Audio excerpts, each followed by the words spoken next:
મિત્રો આજે આ વિડીયોમાં આપણે એવો ઉપાય જાણીશું કે જે ગાયને માત્ર આ એક વસ્તુ ખવડાવવાથી ટૂંકા સમયમાં આપની ઈચ્છા પૂર્તિ થશે એટલે કે મનોકામના પૂર્તિ અવશ્ય થશે. કોઈ પણ પ્રકારનું દુઃખ હશે, કલેશ હશે, સમસ્યા છે કે પછી દરિદ્રતા હોય, આર્થિક સમસ્યા હોય, ધનની કમી હોય તો તે ધીમે ધીમે મટી જશે. સાથે જ આપના ઘરમાં શુભ સમૃદ્ધિ આવશે અને સૌભાગ્યની પ્રાપ્તિ થશે. તો આ વિડીયો પસંદ આવે તો લાઈક કરજો, શેર કરજો. અમારી ચેનલમાં નવા હોય તો સબસ્ક્રાઇબ કરજો કે જેથી કરીને આવનાર અવનવા વિડીયો આપ સૌ લોકોને મળતા રહે. તો મિત્રો, આપના હિન્દુ ધર્મમાં ગાયને માતાનો દરજ્જો આપવામાં આવ્યો છે. આપણે સૌ લોકો ગાયને માતા કહીએ છીએ અને ગાયને આપના હિન્દુ ધર્મમાં પૂજનીય પણ ગણાય છે. આમ તો આપણે નિત્ય ગાયની પૂજા કરતા જ હોઈએ છીએ, કેમ કે ગાયમાં બધા દેવી દેવતાઓનો વાસ રહેલો છે. આપણી સૌ લોકો નાના હતા ત્યારે આપણને આપના માતા પિતા કહેતા કે ગાયમાં 33 કરોડ દેવી દેવતા વસે છે. હા મિત્રો, એ વાત સાચી છે કે ગાયમાં બધા દેવી દેવતાઓનો વાસ છે. કહેવાય છે કે જ્યારે ગાય પોતાનામાં દેવી દેવતાઓને સ્થાન આપતા હતા ત્યારે લક્ષ્મીજી મોડા પડ્યા અને જ્યારે લક્ષ્મીજી ગાય માતા પાસે પહોંચ્યા ત્યારે ગાય માતાના દરેક અંગમાં કોઈને કોઈ દેવી દેવતા બેસી ગયા હતા. ત્યારે લક્ષ્મીજીએ કહ્યું કે મારે તમારામાં વાત કરવો છે, કોઈ પણ જગ્યાએ મને સ્થાન આપો,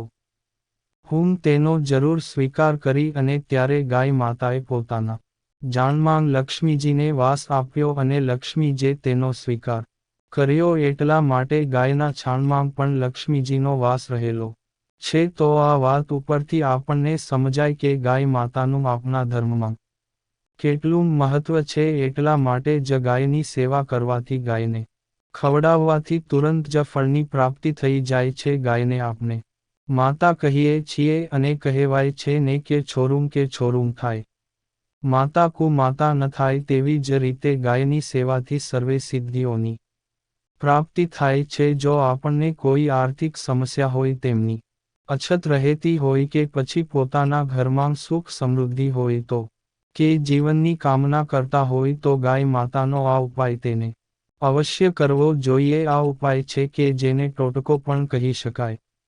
તે કરવામાં કોઈ પણ પ્રકારની નુકસાની નથી કે કોઈને હાનિ પહોંચવાની નથી. આ ઉપાય ખૂબ જ સરળ છે કે જેનું પરિણામ પણ ખૂબ જ જલ્દીથી મળે છે. ગાય માતાની સેવા કરવાથી માતા મહાલક્ષ્મી ની કૃપાની સાથે ભગવાન શ્રી હરિની પણ કૃપા થાય છે. સાથે 33 કોટી દેવી દેવતાના આશીર્વાદ તો મળે છે, કેમ કે આપના શાસ્ત્રોમાં ગાયની સેવાને પુણ્યનું એક સર્વોપરી સાધન માનવામાં આવ્યું છે. સર્વે તીર્થમાં દર્શન કરવા જઈએ અથવા તો સર્વે પ્રકારના યજ્ઞો કરાવીએ, તેનાથી જે આપણને ફળની પ્રાપ્તિ થાય તે જ પણ આપણને ગાય માતાની સેવા કરવાથી મળી જાય છે. અને આપણે ગાયની સેવા કરવા કોઈ ચોક્કસ જગ્યાએ જવાનું નથી. આપના ઘર પાસે ગાય આવતી જ હોય. અને જે લોકો વિદેશમાં રહેતા હોય તે લોકોને આ પ્રશ્ન રહે કે અમારા ઘર પાસે ગાય આવતી નથી તો શું કરવું? તો તે લોકોએ જ્યાં ગાય હોય ત્યાં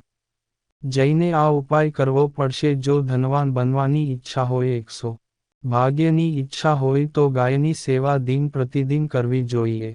કેમ કે ગાય માતા આપના ઘરમાં આવનારી દરેક સમસ્યા ભરી લે છે. જેવી રીતે આંગણામાં તુલસીજી હોય તો તે આપની સમસ્યાને હરી લે છે, તેવી જ રીતે ગાય માતાનો પણ એવું જ છે. કહેવાય છે કે ગાયને આ એક વસ્તુ ખવડાવવાથી 33 કોટી દેવતા દુઃખ દૂર કરી ધન વૈભવની પ્રાપ્તિ કરાવે છે, જીવનમાં સુખની પ્રાપ્તિ કરાવે છે અને જીવનમાં સફળતાની પ્રાપ્તિ કરાવે છે. આ ઉપાય એટલો સરળ છે, એ કોઈ પણ વ્યક્તિ ઘરમાંથી કરી શકે છે અથવા તો બધા પણ કરી શકે છે. કારણ કે કહેવાય છે ને કે જેને ભૂખ લાગી હશે તે જમશે તો તેનું જ પેટ ભરાશે. અન્ય લોકો ભૂખ્યા હશે તો તેનું પેટ ભરાશે નહીં, તેને પણ જમવું પડશે. તો તેવી જ રીતે જે લોકોને પુણ્ય કમાવવું હોય તેણે આ ઉપાય કરવો પડે. ઘરનું એક વ્યક્તિ કરે તો બધાને પુણ્ય મળે એવું જરૂરી નથી. જેને આ લોક સુધારી પર લોક સુધારવો હોય તો તે દરેક લોકોએ પુણ્યના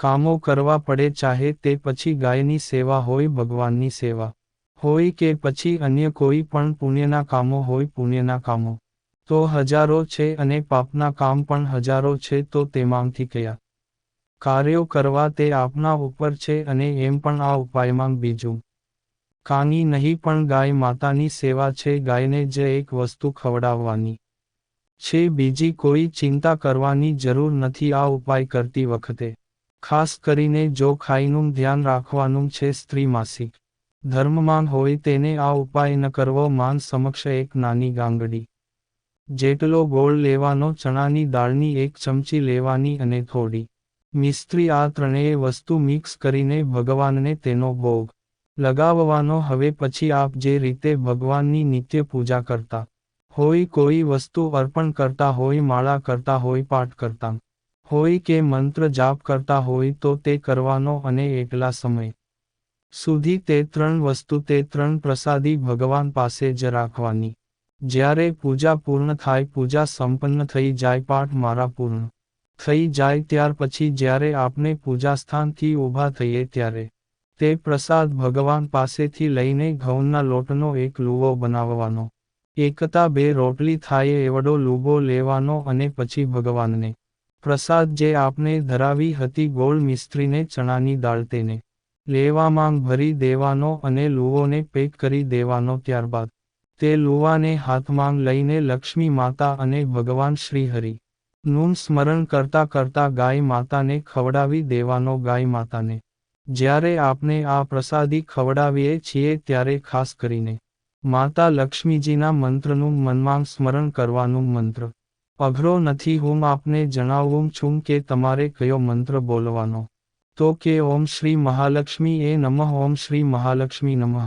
અથવા તો ઓમ લક્ષ્મી માતા આપના બોલી શકો છો જે પણ આપને સરળ લાગે તે બોલી શકાય છે અને ગાયને આ લૂવો ખવડાવી દેવાનો આ ઉપાયથી માતા લક્ષ્મીજી પ્રસન્ન થાય છે અને આપણને સૌભાગ્યની પ્રાપ્તિ કરાવે છે ભગવાન શ્રીહરિની કૃપા મળે છે અને સર્વે દેવી દેવતા પ્રસન્ન થાય છે કારણ કે ગાયમાં દરેક દેવી દેવતા વસે છે અને આ ઉપાયમાં તો આપણે સ્વયં ભગવાનને પ્રસાદ ધરાવેલો ગાય માતાને ખવડાવે છે કે જેથી કરીને આ ઉપાય કરનારને તેનું ફળ જરૂર મળે છે અને આપ જો આ નીચેલું ખવડાવો છો તો સાથે સાથે આપ જે દરરોજ ગાયને રોટલી ખવડાવતા હોય કે પછી આપે જે પણ કાંઈ ભોજન જમવાનું બનાવ્યું હોય તે જમાડતા હોય તો તે તો જમાડવાનું તેને બંધ કરવાનું નહીં અને જો આપ આવી રીતે આ ઉપાય કરતા રહેશો તો આપના ખાતામાં ધીમે ધીમે પુણ્ય વધતો જશે અને આપણો પુણ્ય વધતા આપના